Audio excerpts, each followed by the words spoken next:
Supreme വ്ളോഗ്സിലേക്ക് സ്വാഗതം. ഞാൻ വീണ്ടും വന്നിട്ടുണ്ട്. നമുക്കിന്ന് 2 വാഴയ്ക്ക ഇട്ടിട്ടുണ്ട്. നമ്മൾ പച്ചക്കറിയിലൊക്കെ കിട്ടുമല്ലോ, സാമ്പാറിനായാലും അവിയലിനും ഒക്കെ ഇടുന്നത്. അപ്പം കുറച്ചുകൂടി ഇടത്തരം 2 കാ കിട്ടിയിട്ടുണ്ട്. ഞാനന്ന് അതൊന്ന് പുരട്ടാൻ പോവുകയാണ്, വാഴയ്ക്ക പുരട്ടുണ്ടാക്കാൻ പോവുകയാണ്. അപ്പം ഒരു സ്പെഷ്യൽ വാഴയ്ക്ക പുരട്ടാണ്, എല്ലാവർക്കും ഇഷ്ടപ്പെടുന്ന ഒരു വാഴയ്ക്ക പുരട്ട്. നമുക്കതിനായിട്ട് എന്തൊക്കെ അതൊന്ന് ചെത്തി വൃത്തിയാക്കണം. നമ്മൾ എടുത്തിരിക്കുന്ന ഇൻഗ്രീഡിയൻസാണ്: കുറച്ച് കുരുമുളക് എടുത്തിട്ടുണ്ട്, കുറച്ച് പെരിഞ്ജീരകവും നല്ല ജീരകവും എടുത്തിട്ടുണ്ട്. അപ്പം നമുക്കിതൊക്കെ ഒന്ന് വറക്കണം. അതിൻ്റെ കൂട്ടത്തിൽ തന്നെ കരിയാപ്പലയുണ്ട്, കുറച്ച് പുട്ടുകടല എടുത്തിട്ടുണ്ട്, പിന്നെ ഞാൻ 2 വെളുത്തുള്ളി എടുത്ത് വെച്ചിട്ടുണ്ട്. നമുക്ക് ഇത് എങ്ങനെയാണ് ഇത് ചെയ്യുന്നതെന്ന് നമുക്ക് നോക്കാം.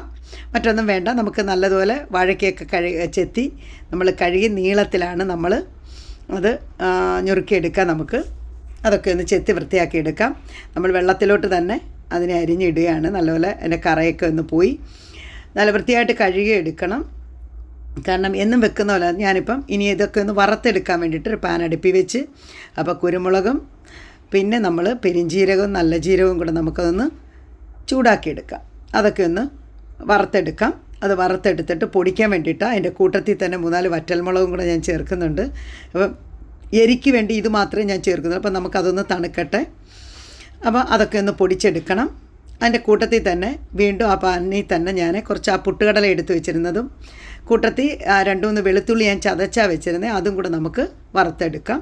നല്ലതുപോലെ ഒന്ന് നിറം മാറുന്ന വരെ ഒന്ന് നമുക്ക് പുട്ടുകടല വറുത്തെടുത്തിട്ട് നമുക്കിത് ഒരുമിച്ച് പൊടിച്ചെടുക്കാൻ വേണ്ടിയിട്ടാണ്. മിക്സിയുടെ ജാറിൽ നല്ല നൈസായിട്ടൊന്നും പഠിക്കേണ്ട വരുന്നില്ല, കാരണം ഇത് ഒന്ന് മൂത്ത് വരണം. അപ്പോൾ അതൊക്കെ മൂത്തിട്ടുണ്ട്. രണ്ടും കൂടെ ഒന്ന് തണുത്ത് വരട്ടെ.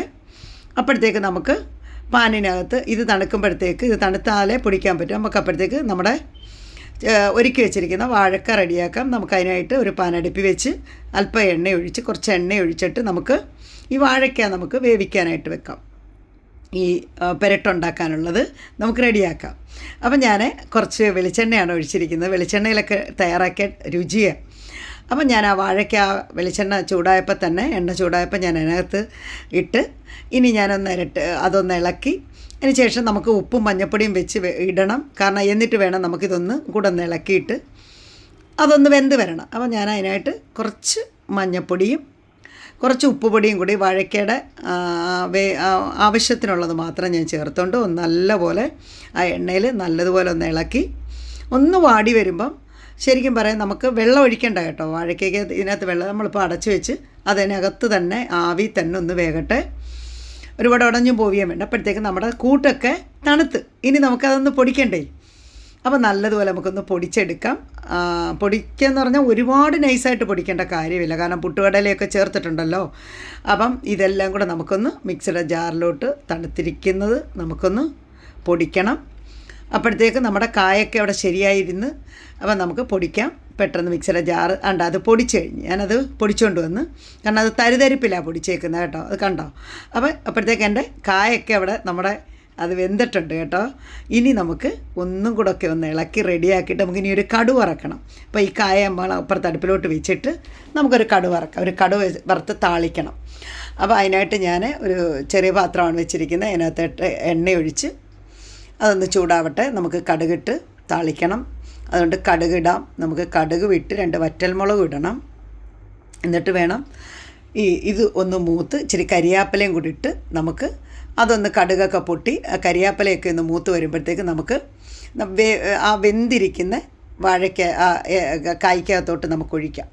അതിനുശേഷം നമുക്കിത് ഒരുമിച്ചൊന്ന് മിക്സ് ചെയ്യണം. നല്ലതുപോലെ ഒരുമിച്ച് അതിനകത്ത് നല്ലതുപോലെ ഒന്ന് മിക്സ് ആവട്ടെ. മിക്സായി കഴിഞ്ഞിട്ടാണ് നമ്മുടെ പൊടിച്ച് വെച്ചിരിക്കുന്ന ആ കൂട്ട് ചേർക്കുന്നത്. മസാലക്കൂട്ട് ചേർക്കുകയാണേ. മസാലക്കൂട്ട് ഒരുമിച്ച് ചേർത്ത് നമ്മൾ ഒരുമിച്ച് ഈ വാഴയ്ക്ക പൊടിഞ്ഞു പോകരുത്. അതുകൊണ്ട് ഞാൻ തവി മാറ്റിയത്. അപ്പം ഇതാകുമ്പം പൊടിയത്തില്ലല്ലോ.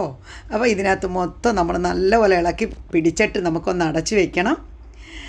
അല്പം ഉപ്പും കൂടി ഇട്ടിട്ടുണ്ട്. അപ്പം ഞാൻ അതിന് പോരാ. അതുകൊണ്ട് ഇനി നല്ലതുപോലെ ഈ മസാലക്കൂട്ടി കായ്ക്കകത്ത് നല്ലപോലെ പിടിക്കണം. ഇനി നമുക്ക് അടച്ച് വെച്ച് തന്നെ നമുക്കൊന്നും കൂടെ നായി വരട്ടെ. അപ്പം നിങ്ങൾ ഈ ചാനൽ പുതിയതായി കാണുന്നവരെല്ലാം സബ്സ്ക്രൈബ് ചെയ്യണം, ലൈക്ക് ചെയ്യണം, കമൻ്റ് അറിയിക്കണം. ഇതൊക്കെ വെച്ച് നോക്കണം. കാരണം നല്ലതുപോലെ നമ്മൾ കായയുടെ പെരട്ട് ശരിയായിട്ടുണ്ട്, നല്ല രുചിയാണ്. കാരണം കഴിക്കുന്നവർ വീണ്ടും വീണ്ടും വാങ്ങിച്ച് കഴിക്കും. ഉണ്ടാക്കി നോക്കണം.